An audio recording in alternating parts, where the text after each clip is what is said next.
The wedding the world was never supposed to see for months, Taylor Swift and Travis Kelce managed to pull off something almost impossible. They planned one of the most anticipated celebrity weddings in the world, while keeping the actual details almost completely hidden. No endless stream of official photos. No traditional celebrity wedding magazine rollout.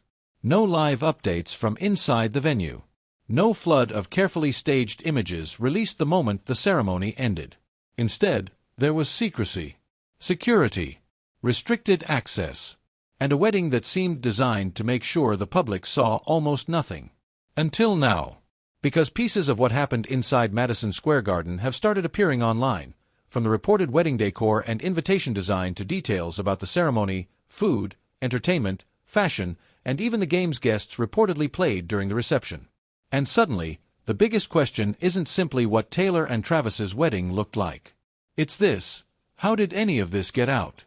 Because if the reports about individualized invitations, strict security, and extensive privacy measures are accurate, somebody may have had access to information they were never supposed to share. And that makes these leaks much more fascinating than ordinary celebrity wedding gossip. Because Taylor Swift didn't just get married. She staged one of the most closely watched private events of the year.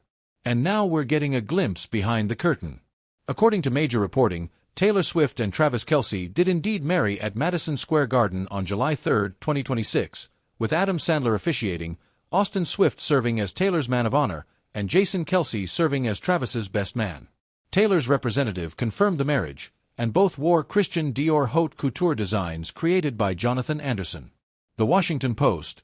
But those confirmed facts are only the beginning. Because the details circulating about what happened inside the celebration paint a picture that feels almost like something Taylor would have written into one of her own songs. A secret garden. A hidden reception. Personalized vows. A wedding dress created by one of the world's most prestigious fashion houses. A room packed with some of the biggest names in entertainment and sports. And, reportedly, a reception that turned into a giant playground for adults. So if you're a Swiftie who wants to know what happened behind those closed doors, stay with me. Because this is Taylor Timeline, where we don't just follow the headline. We follow the story behind it. And this particular story has a lot more layers than anyone expected. Inside Taylor and Travis's secret garden, imagine walking into Madison Square Garden expecting an enormous sports arena. The kind of place normally filled with basketball fans, hockey crowds, concertgoers, flashing screens, and thousands of screaming voices. Now imagine walking through those doors and finding yourself somewhere completely different. Not an arena. Not a stadium. A garden. That's the atmosphere described in the material surrounding Taylor and Travis's wedding. According to the circulating wedding footage and reports, the enormous venue had been transformed into something resembling an enchanted forest. Towering trees. Deep emerald drapery. Massive archways. A fairy tale-inspired altar. And an atmosphere designed to make the enormous Madison Square Garden feel dramatically more intimate. That transformation is important. Because the choice of Madison Square Garden was already one of the most unexpected elements of this wedding. How do you take one of the most recognizable arenas in New York City and turn it into something that feels personal? You don't simply decorate it. You completely disguise it. And that's apparently what happened. The reported wedding design leaned heavily into the idea of an enchanted garden, almost like taking Taylor's fascination with storytelling, romance, and visual symbolism and turning it into a physical environment. And there was another clever detail. The ceremony and reception were reportedly separated. Guests didn't simply walk from the altar directly into a giant banquet hall. Instead, they disappeared through hidden doors into a separate reception space. That meant the evening could keep revealing itself in stages. First, the ceremony. Then the doors open. Then another world. And for a couple who had spent months keeping their wedding plans secret, that kind of controlled reveal makes perfect sense. Even the hallway leading toward the reception reportedly became part of the story. Soft pink walls. Peach-colored drapery. Matching carpets. Photographs representing Taylor and Travis's relationship. And a giant TNT monogram created specifically for the wedding. Think about that for a second. This wasn't simply a collection of wedding decorations.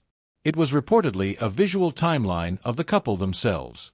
Their relationship had become the theme. Their initials became the logo. Their memories became part of the decor. And the entire evening reportedly moved guests through a carefully designed version of their story. That's a very Taylor Swift way to approach a major life event. Because Taylor has spent her career turning memories into eras, relationships into songs, places into symbols, and moments into stories. So why wouldn't her wedding work the same way? The ceremony, love story becomes real life. Then came the moment Swifties had been waiting for. Taylor walked down the aisle. And according to the reports, she did it to the song that perhaps could not have been more obvious. Love Story. The song Taylor released back in 2008. The song that introduced an entire generation of fans to her romantic storytelling. The song built around the idea of two people finding their way to each other despite the obstacles around them. And now, years later, she was reportedly walking toward Travis Kelce to that very song. There is something almost surreal about that image. A teenage Taylor Swift once sang about a fairy tale romance. And decades later, she was using that song as the soundtrack to her own wedding. But the ceremony reportedly became even more personal after she reached the altar. There were no traditional bridesmaids or groomsmen. Instead, Taylor's younger brother Austin served as her man of honor. Travis's older brother Jason served as his best man. That decision made the ceremony feel less like a traditional celebrity spectacle and more like a gathering centered around family. And then came the vows. According to reporting from guests and attendees, Taylor and Travis wrote their own vows in small custom books. Good Morning America. The source material describes those vows as lasting roughly 20 minutes each. And if that is accurate, this was not a ceremony where the couple simply repeated a few traditional lines and moved on. They took their time. They spoke directly to each other. They made the ceremony about the relationship. Guests were reportedly handed embroidered handkerchiefs ahead of the vows. And honestly, that might have been one of the smartest decisions anyone made that night. Because the stories emerging from the ceremony suggest that the emotions were very real. One detail from Taylor's vows has especially captured attention. She reportedly described Travis as the kind of person she would have wanted to know back in high school. Not because he was the star athlete, but because, according to the account, despite being the star athlete, he was the type of person who would sit with the less popular kids. And that detail says something interesting about the way Taylor apparently framed their relationship. It wasn't about fame. It wasn't about football. It wasn't about stadiums or Grammys or headlines. It was about character. Who someone chooses to be when nobody is forcing them to make that choice. Travis, meanwhile, reportedly promised Taylor that he would protect her forever. And suddenly the entire spectacle of the evening becomes secondary. Because underneath the celebrities, the fashion, the arena, and the cameras was a couple standing in front of their families and friends, promising to build a life together. That's the part that can easily get lost when the bride is Taylor Swift. Because when you're Taylor Swift, even your wedding becomes global news. But inside that room, the moment was still a wedding. Two people. Two families. Two lives becoming one. The dress everyone wanted TOC, of course. There was one question Swifties had been asking long before the ceremony ever happened. What would Taylor wear? And the answer reportedly delivered exactly the kind of fashion moment people expected. Taylor wore a custom Christian Dior haute couture wedding gown designed by Jonathan Anderson. And this wasn't simply a dress pulled from an existing bridal collection. Dior said the wedding looks were created by Anderson in close collaboration with the couple. The Washington Post, Taylor's look was paired with Cartier jewelry, Christian Louboutin shoes, and her engagement ring. The gown reportedly featured a dramatic veil and long train, giving the entire look a classic bridal silhouette while still carrying the kind of theatrical elegance that fits Taylor's public image. And Travis didn't simply show up in a completely separate style. He reportedly wore a custom Dior haute couture look designed by Anderson as well. So the bride and groom were effectively presented as one coordinated fashion statement. That detail matters because Taylor has always understood the power of visual storytelling. An outfit isn't just an outfit in Taylor's world. It's an era, a music video, a performance, a photograph, a memory. And now, this was the outfit associated with one of the biggest personal milestones of her life. But there was another detail that made the bridal look even more personal. Taylor reportedly wore her original mine-cut diamond engagement ring. So while the dress represented the new chapter, the ring connected it back to the moment when the couple became engaged. One chapter ending, another beginning, and all of it captured in a single image. The flowers may have had a secret message. Then we get to one of those tiny details that Swifties absolutely love. The flowers. Because if there is one thing Taylor fans have learned over the years, it's that seemingly small details can become part of a much bigger story. According to the source material, Taylor's bouquet reportedly included sweet peas and Queen Anne's lace. Sweet peas have been associated with protection, lasting love, and bliss. Queen Anne's lace has been associated with safety, sanctuary, comfort, and home. Whether every flower was intentionally chosen for those meanings is impossible to know without confirmation from the couple. But the symbolism is striking. Protection, love, safety, sanctuary, home. And that's particularly interesting for Taylor because so much of her public life has revolved around the tension between enormous fame and the desire for a private world. For someone whose every relationship, outfit, lyric, and public appearance can become a global conversation, the idea of creating a private sanctuary carries an entirely different weight. And then came the bouquet toss. According to the circulating account, Ashley Smith reportedly caught it. Which means somewhere in the middle of this enormous celebrity wedding, there was still room for one of those classic wedding traditions. A bouquet thrown into the crowd. A group of guests scrambling for it. And somebody walking away with the flowers.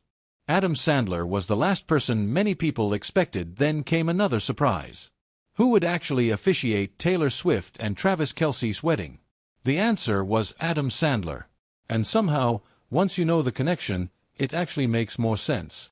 Sandler and Kelce had already crossed paths professionally, including through Happy Gilmore 2. Sandler has also publicly spoken about being a Taylor Swift fan through his family. So this wasn't necessarily a completely random celebrity cameo. It was someone connected to both sides of the couple. Still, imagining Adam Sandler standing at the altar of Taylor Swift and Travis Kelce is almost impossible not to smile at. And according to Chiefs coach Andy Reid, Sandler managed to balance humor with genuine emotion during the ceremony. His reported marriage advice? 2 words. Keep kissing. It's funny. It's simple. And honestly, it sounds exactly like the kind of line that could make an enormous celebrity wedding feel unexpectedly human. Because after all the security and secrecy, the designer gowns and the A-list guest list, the message was basically, keep loving each other. Keep laughing. Keep kissing. And maybe that's what made the ceremony work. It wasn't trying to be perfect every second. It had room for humor. Then the reception turned into a giant game night. If the ceremony was elegant, romantic, and emotional, the reception reportedly went in a completely different direction. Because Taylor and Travis apparently decided that their guests weren't going to spend the entire night sitting at assigned tables. Instead, the celebration reportedly became a giant game night. And this might be one of the most entertaining details from the entire wedding. Guests could reportedly earn raffle tickets by playing games. Skee ball, mini golf, football ring toss. And then those tickets could allegedly be exchanged for major prizes. Cartier watches, designer handbags, and perhaps the wildest prize of all, a vintage 1970 Chevrolet Chevelle. The significance? That car reportedly matched the model Taylor and Travis rode in on their first date. Now, if you're going to create a wedding raffle, you could give people gift cards. You could give them fancy champagne. You could give them a weekend getaway. Taylor and Travis apparently looked at the concept and said, why not give someone a classic car? That is not a normal wedding. But then again, this was never going to be a normal wedding. And the car reportedly carried a little piece of the couple's history with it. Which brings us back to the central theme of the night. Even when the wedding became extravagant, the details kept circling back to their relationship. Their initials. Their photographs. Their first date. Their favorite foods. Their shared memories. It wasn't simply about showing the world how much money they could spend. It was about building an environment filled with things that meant something to them. At least, that's how the reported details make it appear. The food was definitely not a boring wedding banquet, and then there was the food. Let's just say this was apparently not the kind of wedding where everyone sits quietly through a 3-course meal while waiting for the speeches to end. The reported menu included lobster, blackened chicken, chicken legs, French fries, and thick-cut onion rings. There were also reportedly Italian dishes, sushi, and even caviar served with chicken nuggets. Yes, caviar and chicken nuggets. Somehow, that combination feels strangely perfect for a Taylor and Travis wedding. And there was reportedly another major New York connection. A Krispy Kreme truck was seen arriving outside the venue. Then later in the night, Bradley Cooper's famous Philly cheesesteak operation reportedly arrived to provide late-night food. And the source material claims Taylor helped curate portions of the menu herself, bringing in food from favorite New York restaurants rather than relying entirely on conventional wedding catering. Again, the pattern is clear. This wasn't necessarily designed to feel like a traditional luxury wedding. It was designed to feel like their party. There were reportedly signature cocktails too. 3 names circulating online were the English teacher, the gym teacher, and the TNT tequila. Those names obviously connect back to the couple's now famous engagement announcement. And according to reports, some guests were joking about having an unforgettable hangover the next morning. Which means the reception apparently wasn't exactly a quiet affair. The guest list stopped looking real. Now let's talk about the guest list. Because at some point, the question stops being, who was invited? And becomes, was everyone famous invited? The reported attendees included names such as Selena Gomez, Ed Sheeran, Emma Stone, Gigi Hadid, Dakota Johnson, Kesha, Zoe Kravitz, Hugh Grant, Jason Segel, Jennifer Lopez, Tom Hanks, Steven Spielberg, Bradley Cooper, Tom Brady, Ben Affleck, Paul McCartney, and Stevie Nicks, among many others. Major reporting has also described the event as drawing roughly 1,000 guests and a huge mix of celebrities, athletes, friends, and family. Online, and Stevie Nicks reportedly performed. Think about that. You're Taylor Swift. You're getting married. And Stevie Nicks performs at your wedding. At that point, the reception is no longer just a party. It's an event. But what makes the guest list interesting isn't simply the number of celebrities. It's the different worlds represented. Music, Hollywood, sports, fashion, television, business. Taylor and Travis exist at the intersection of several enormous entertainment ecosystems. Taylor brings one of the largest fan bases in music. Travis brings the NFL. Their relationship has connected those worlds for years. And their wedding apparently brought all of them into the same room. That alone would make the event extraordinary. Then the invitation leaked, and now we get to the part that may explain why people are so fascinated by the leaks. The invitation. According to the source material, a photo of the invitation began circulating online. It reportedly featured a watercolor-style forest scene with a winding stream and a custom double T monogram. The wording was reportedly simple, "You're invited." July 3, 2026, Manhattan. Love, Taylor and Travis. And then the dress code, one night only. Early evening, black tie. On the surface, it's beautiful. But there was reportedly one security feature that made the leak especially interesting. Each invitation was individually watermarked with the guest's name. That means the couple could potentially determine which guest's invitation was photographed or shared. And suddenly, this isn't just about someone posting a pretty wedding invitation. It's about traceability. If every invitation was uniquely identifiable, then a leaked photograph could potentially narrow down where the image came from. That is why the idea of someone getting fired has become part of the online conversation. But we should be careful here. A leaked image does not automatically tell us who leaked it. It could have been a guest, a staff member, a vendor, someone who photographed an invitation, someone who received information secondhand, or even an image circulating without the original context being known. So unless the couple or their representatives identify the source, nobody should be accused based solely on online speculation. Still, the individualized watermark makes the mystery much more interesting, because whoever shared it may have left a digital or physical breadcrumb behind. Did someone break an NDA? And then there's another name that appeared in the conversation surrounding the alleged invitation leak.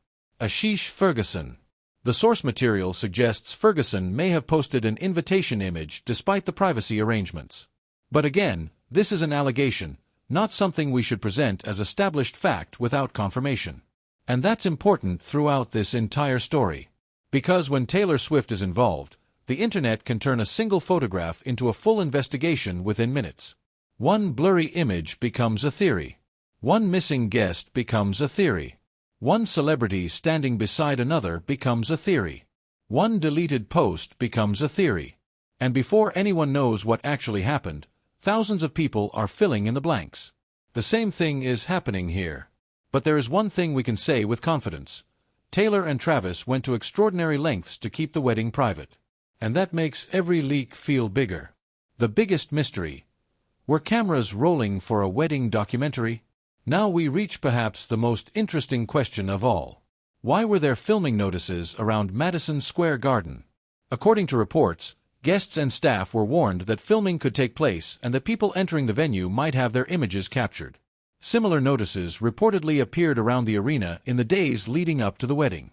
And naturally, the internet started asking, was Taylor filming her wedding? Could there be a documentary? Could there be a future special? Could the couple eventually release footage? Now, to be very clear, the presence of filming notices does not automatically prove a wedding documentary exists. Large events often involve professional filming for security, archival, venue, production, or other reasons. But the possibility is certainly intriguing. Because if cameras were intentionally positioned throughout the wedding, there could be an enormous amount of footage sitting somewhere right now.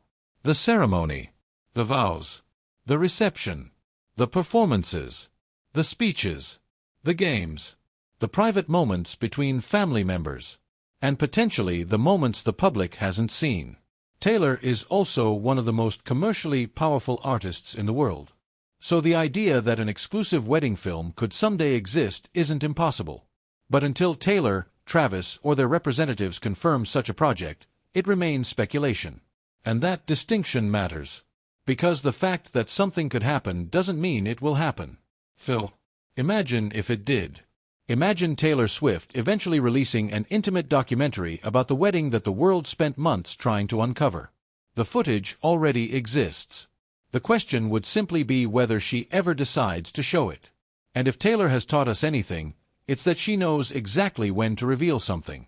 And then the old, fake relationship theory came back, but perhaps the strangest development surrounding the wedding wasn't about the dress, or the flowers, or the food.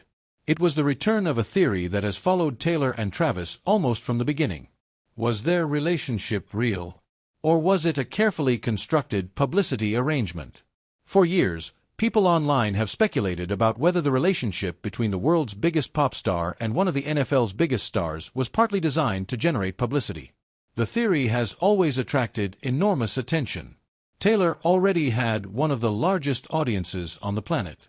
Travis was already a highly successful athlete. But once they became a couple, their visibility exploded even further. Travis gained more mainstream recognition outside football.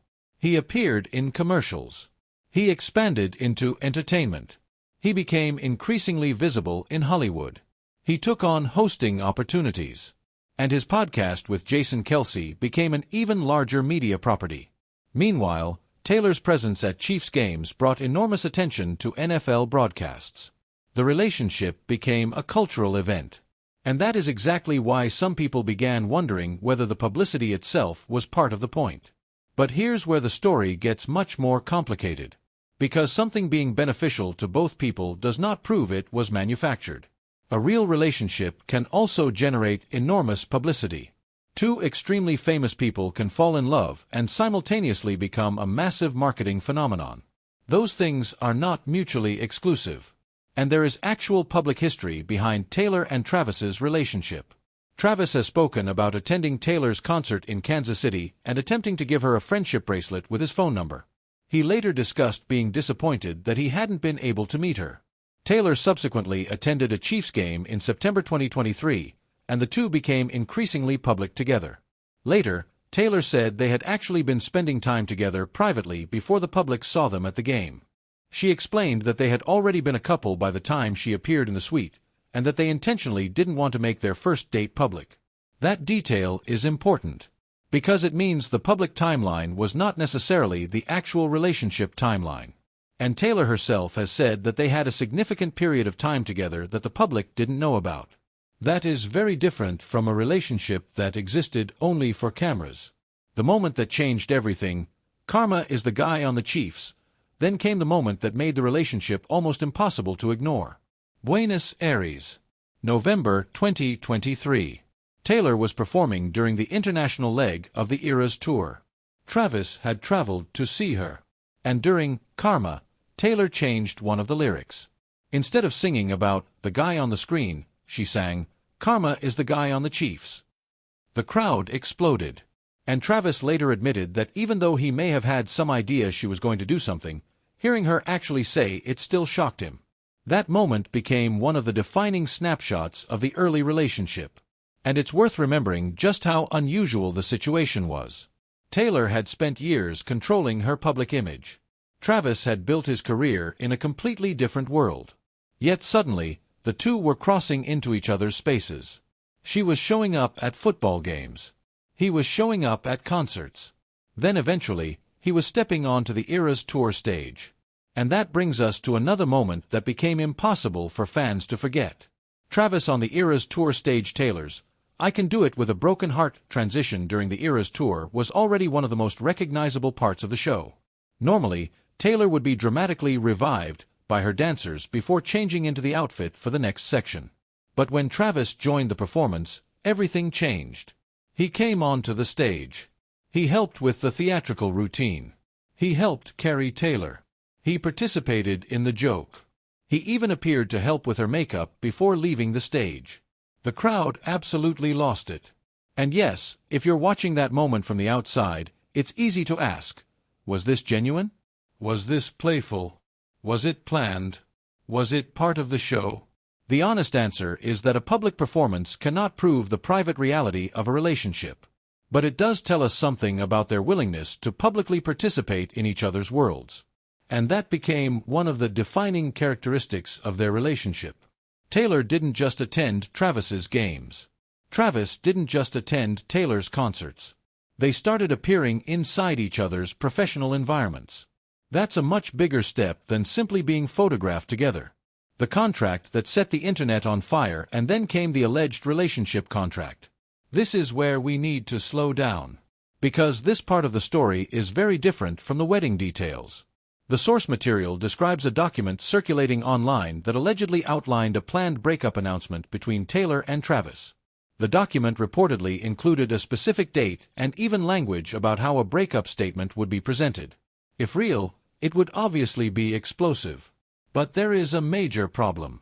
The agency named in connection with the document reportedly denied that it was authentic. A representative for Full Scope said the paperwork was fabricated and had not been created, issued, or authorized by the agency. That changes everything. Because a document that looks official is not automatically an official document. A logo isn't proof. A signature isn't proof. A PDF isn't proof. A leaked screenshot isn't proof. And in celebrity culture, fabricated documents can spread incredibly quickly precisely because people want them to be true. So what do we actually know? We know the alleged document circulated. We know it claimed to outline a breakup strategy. And we know the agency named in connection with it denied creating or authorizing it.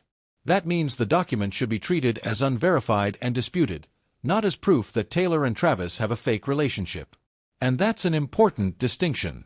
Because once the internet sees a document, people often stop asking whether it is authentic. They start asking what the document proves. But if the document itself isn't verified, the entire argument collapses. Why the fake relationship theory won't die still, the theory persists. And there are understandable reasons why people keep debating it. Taylor and Travis are an extraordinary pairing from a media perspective. Pop music and professional football. Two enormous fan bases. Two industries with completely different audiences. And when those audiences collide, the result is massive. The NFL benefited from increased attention from people who might not traditionally follow football. Taylor's relationship also introduced her audience to another side of Travis's life. That doesn't mean the relationship was created for that purpose. But it does explain why the relationship became so commercially powerful. Travis's career expanded beyond the football field. He became increasingly visible in entertainment. He took on hosting opportunities. His podcast with Jason grew into a major media business. And Taylor continued to dominate global music. So yes, their relationship created enormous publicity. But publicity alone isn't evidence of a PR relationship. That's one of the most important conclusions to keep in mind as these wedding rumors and alleged documents continue circulating. The bigger story is actually how Taylor and Travis handle fame, and maybe that's what makes this wedding so fascinating. Taylor Swift has spent her entire adult life learning how to live under extraordinary public scrutiny. She has been analyzed through relationships, lyrics, friendships, fashion choices, public appearances, album releases, tour performances, even the people standing in the background of photographs. Travis entered that world in a completely different way. He was already famous, but the scale of attention surrounding him changed dramatically once he became Taylor's partner. And now they've reached the point where their wedding itself became a global event. Yet despite that level of fame, the couple reportedly managed to keep huge parts of the wedding hidden. That's not easy.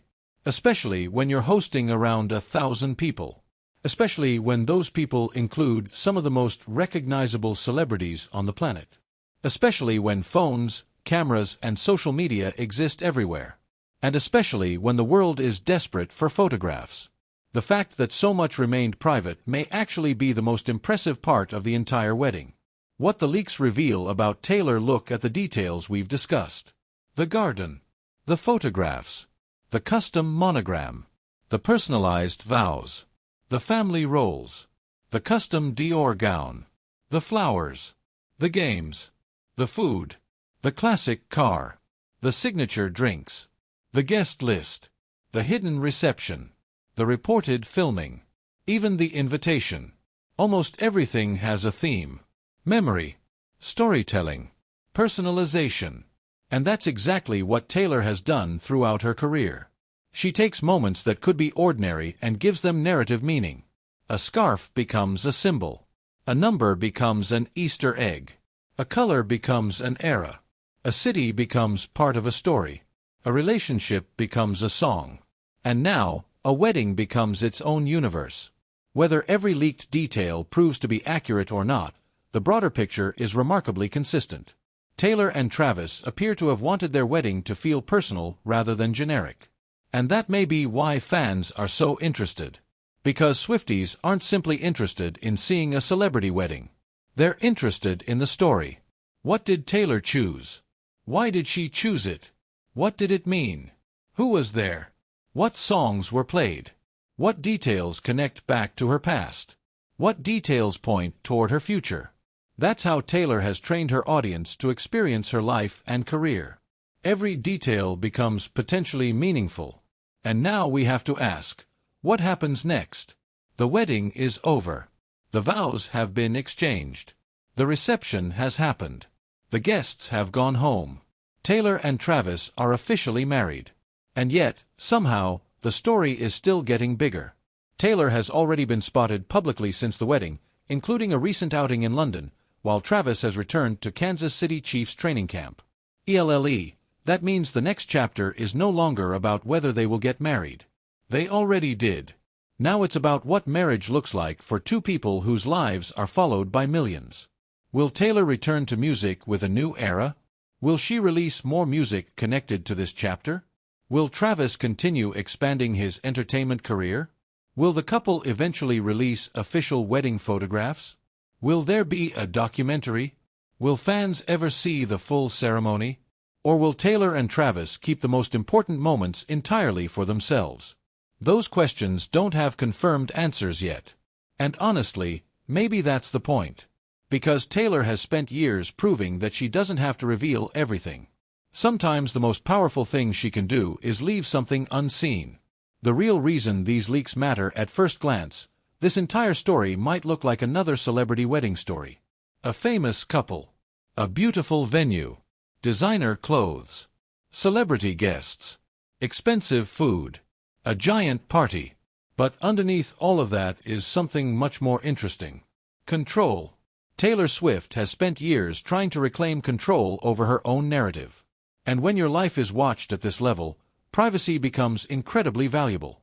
The wedding was one of the few moments where the couple could decide who got to see what. What the guests saw. What the cameras saw. What the public saw. What remained private. And that's why every leak feels like more than just a photograph. It's a piece of a story the couple deliberately chose not to release. At the same time, we should remember that some of the most dramatic claims circulating online remain unverified. A leaked invitation doesn't automatically reveal who leaked it. Filming notices don't prove a documentary exists. An alleged contract that an agency says is fabricated isn't proof of a fake relationship. And online speculation about Taylor's private life or sexuality should never be treated as established fact.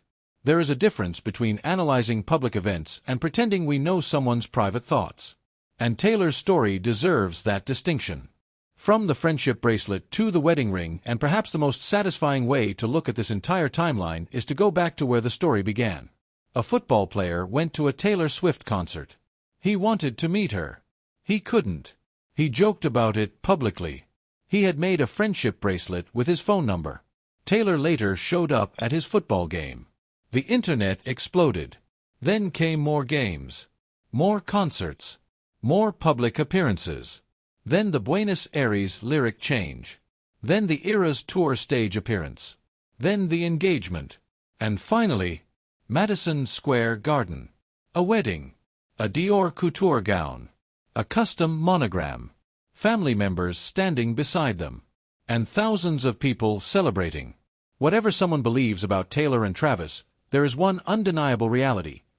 Their relationship became one of the biggest celebrity stories of its generation. And now the wedding has become another chapter in that story. But unlike the early days, when fans were trying to figure out whether they were even dating, there is no mystery about the answer anymore. They are married. The question now is what comes next. The final twist, and here's the part one keep coming back to. Taylor Swift has built an entire career around deciding when the audience gets the next piece of the story. She can give you a lyric. She can give you a photograph. She can give you a music video. She can give you an album. She can give you an Easter egg. Or she can give you nothing. And sometimes, nothing is the most intriguing choice of all. So while the internet is racing to uncover every leaked photograph, every invitation, every alleged document, and every rumor about what happened behind those doors, Taylor and Travis may simply be living the part of the story that belongs to them. And maybe someday, we'll see more. Maybe there really will be an official documentary. Maybe more wedding footage will emerge. Maybe the couple will release photographs that make all these leaked images irrelevant. Or maybe the most intimate parts of that night will stay exactly where they belong, with Taylor, with Travis, with their families, and with the people who were actually there. Because for all the celebrity guests and all the cameras surrounding the event, a wedding is still fundamentally about two people making a promise. And after years of public scrutiny, perhaps the most meaningful part of Taylor Swift's wedding wasn't what the world got to see. It was everything the world didn't get to see. The story comes full circle. Remember that teenage girl singing "Love Story"? She was writing about a fairy tale she hadn't lived yet. Years later, that same song reportedly played as Taylor Swift walked down the aisle toward Travis Kelce. That's not just a clever wedding detail. It's a full-circle moment. The girl who spent her career writing about love eventually got to create a love story of her own. But this time, she didn't have to turn it into a song for the world. She could simply live it. And maybe that's why these leaks are so fascinating. Because they're giving fans tiny windows into a moment Taylor and Travis intentionally kept behind closed doors. A glimpse of the garden. A glimpse of the dress. A glimpse of the invitation. A glimpse of the food. A glimpse of the party. A glimpse of the people who were there. But not the whole story. Not yet. And if Taylor Swift's history has taught us anything, it's that the missing pieces may be the ones that matter most. So for now, the wedding remains partly public and partly private. A massive Madison Square Garden celebration that somehow still managed to feel intimate. A room filled with celebrities that was reportedly built around family. A wedding that looked like a fairy tale while being surrounded by one of the most recognizable sports arenas in the world. and a couple who went from a friendship bracelet and a football game to standing together as husband and wife. That is quite a timeline. And whatever comes next, one thing is certain, Swifties will be watching. Because Taylor Swift's story has never really been about one moment. It's about the chapters, the eras, the changes, the people who enter her life, the people who stay, and the moments she chooses to share when she's ready. So if you love following every chapter of Taylor's journey, from the music to the relationships, from the surprises to the moments nobody saw coming, make sure you're subscribed to Taylor Timeline. Because we're going to be here for the next chapter too. And after everything we've just seen, I have a feeling Taylor Swift's married era is only beginning.